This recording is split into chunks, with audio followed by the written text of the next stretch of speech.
ادا کر سکے۔ علم سے مراد وہ علم ہے، اور وہ علم صرف اور صرف قرآن کا علم ہے، وہ علم صرف اور صرف شریعت کا علم ہے، وہ علم صرف اور صرف دین کا علم ہے۔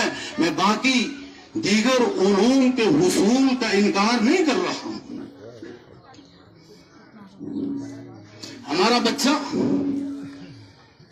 بہترین انجینئر بھی ہونا چاہیے، ڈاکٹر بھی ہونا چاہیے، لائر بھی ہونا چاہیے، وکیل اور قانون دان اور جج بھی ہونا چاہیے، کمشنر اور ڈی سی بھی ہونا چاہیے، آئی اے ایس اور آئی پی ایس بھی ہونا چاہیے۔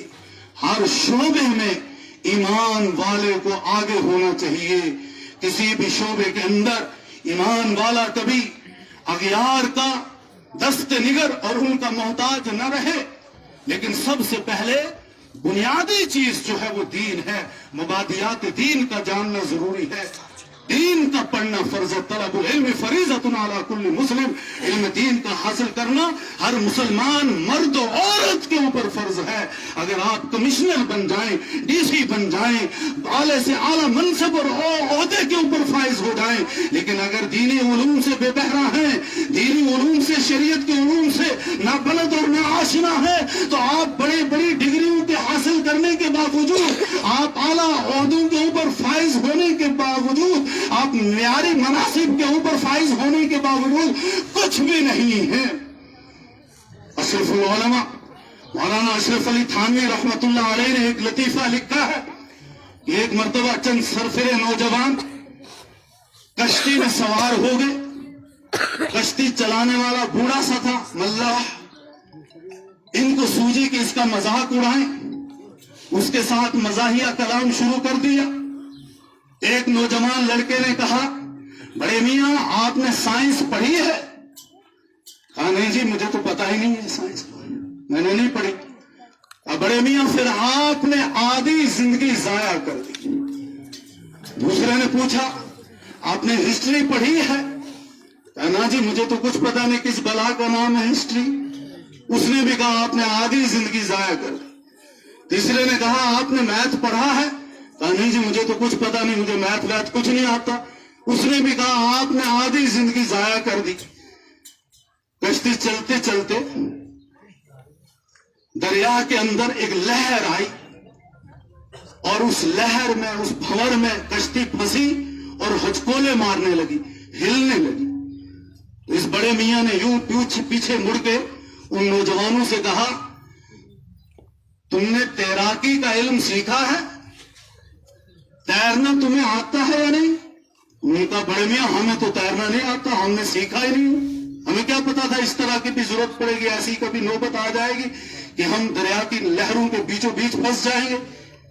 کہا اگر تم نے تیراکی کا علم نہیں سیکھا تو پھر تم نے اپنی ساری زندگی ضائع کر دی۔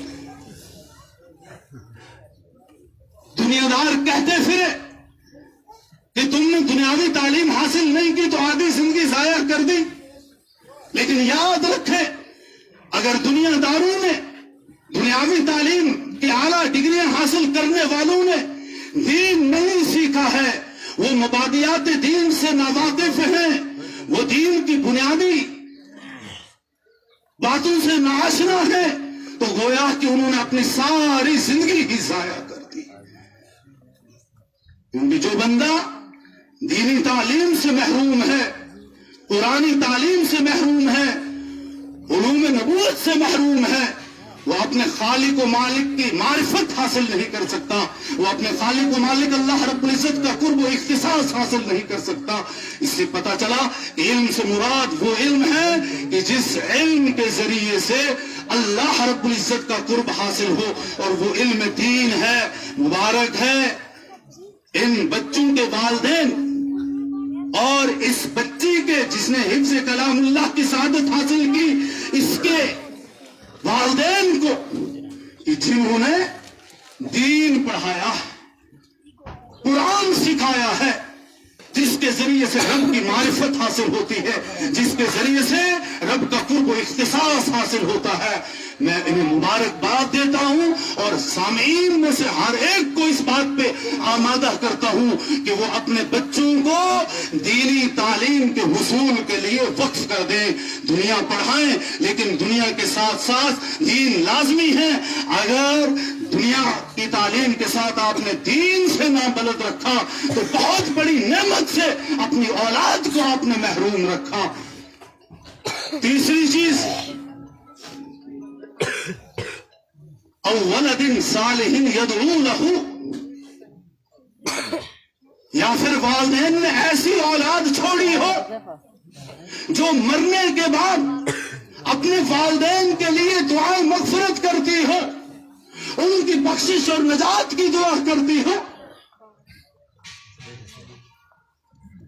یہ بچے جنہوں نے قرآن علوم کو حاصل کیا، یقیناً زندگی کے اکثر حصے میں قرآن پڑھتے رہیں گے، قرآن پڑھاتے رہیں گے، اور کائنات میں ان سے افضل کوئی نہیں ہے. کیونکہ بخاری کی روایت نبی علیہ الصلوۃ والتسلیم نے فرمایا، خیرکم من تعلم القرآن وعلمہ، تم میں سے سب سے بہتر وہ ہے جو قرآن سیکھے اور قرآن سکھائے. اور یہ جب تک قرآن سیکھتے رہیں گے، سکھاتے رہیں گے، ان کے والدین کے نام اعمال میں برابر ان کے قرآن سیکھنے سکھانے کا ثواب ملتا رہے. ایک واقعہ، اسرائیلی واقعہ ہے،